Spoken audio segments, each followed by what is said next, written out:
নমস্কার, রাধে রাধে। আজ আমরা জানতে চলেছি এই আমিটা কে। এরই ছোট্ট একটা ঝলক। এক আত্মার যাত্রা। ছিল এক ছেলে, তার নাম অনিরুদ্ধ। ছোটবেলা থেকেই সে একটু অন্য রকমের ছিল।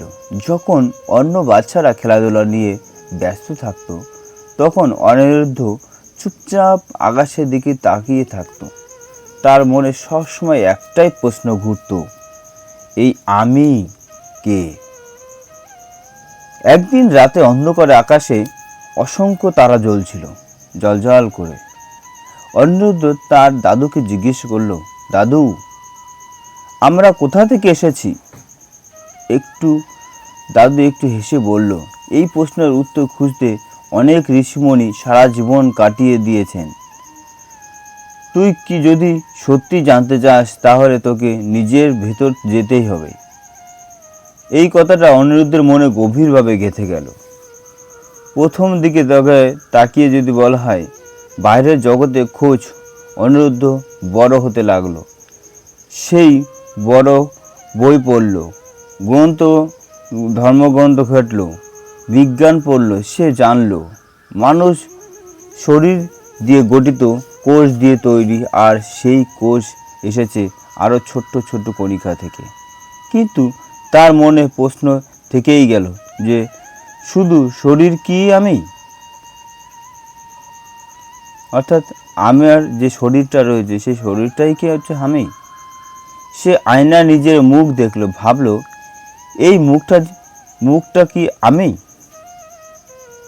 কিন্তু আমি তো ছোটবেলায় অন্যরকম ছিলাম, এখন বদলে গিয়েছি। তাহলে আসলে আমি কে?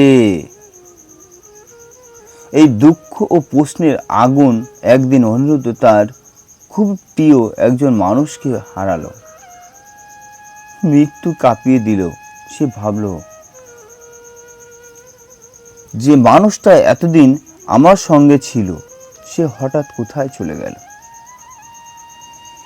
এই ঘটনার পর তার প্রশ্ন আরো গভীর হয়ে উঠল, যদি শরীর শেষ হয়ে যায়, তাহলে আমি কি শেষ হয়ে যাও? তার ভেতরে অনেক আগুন জ্বলে উঠল, সত্য জানার আগুন। আত্মার সন্ধান। অনিরুদ্ধ এক সাধুর কাছে গেল।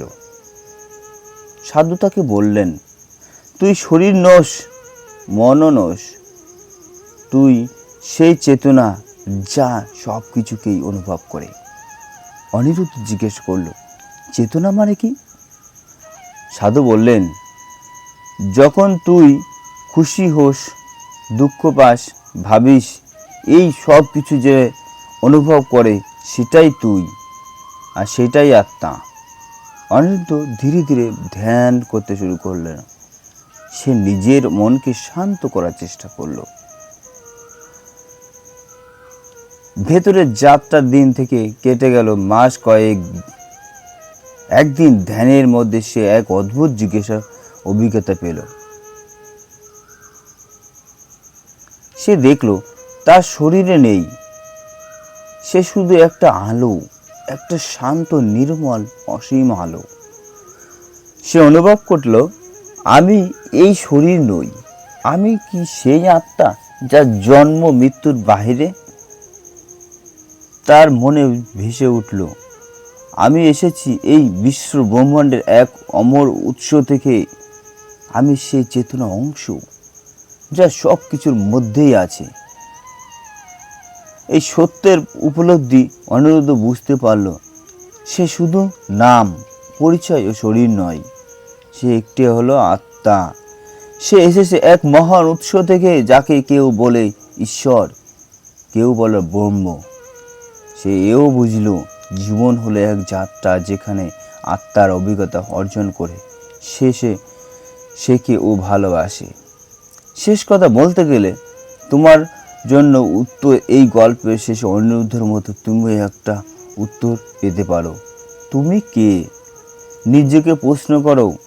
তুমি শুধু তোমার শরীর নও, তুমি সেই চেতনা, সেই আত্মা যা সব অনুভব করে। তুমি কোথা থেকে এসেছো? তুমি এসেছো সেই চিন্তন উৎস থেকে, যেখানে শান্তি, ভালোবাসা আর অসীম শক্তি আছে। ছোট করে সত্য কথার হলো, আমি শরীর নই, আমি আত্মা, আমি পৃথিবী নই, আমি চিরন্তনের অংশ। এই ছোট্ট গল্প থেকে এই আমিটাকে, এরই কিছুটা প্রশ্নের উত্তর খুঁজে পাই। তবে তোমাদের এই ভিডিওটি যদি ভালো লেগে থাকে তাহলে কমেন্ট করে জানাবে কে কোথা থেকে দেখছো, আর ভালো লাগলে লাইক, কমেন্ট ও সাবস্ক্রাইব করবে। রাধে রাধে।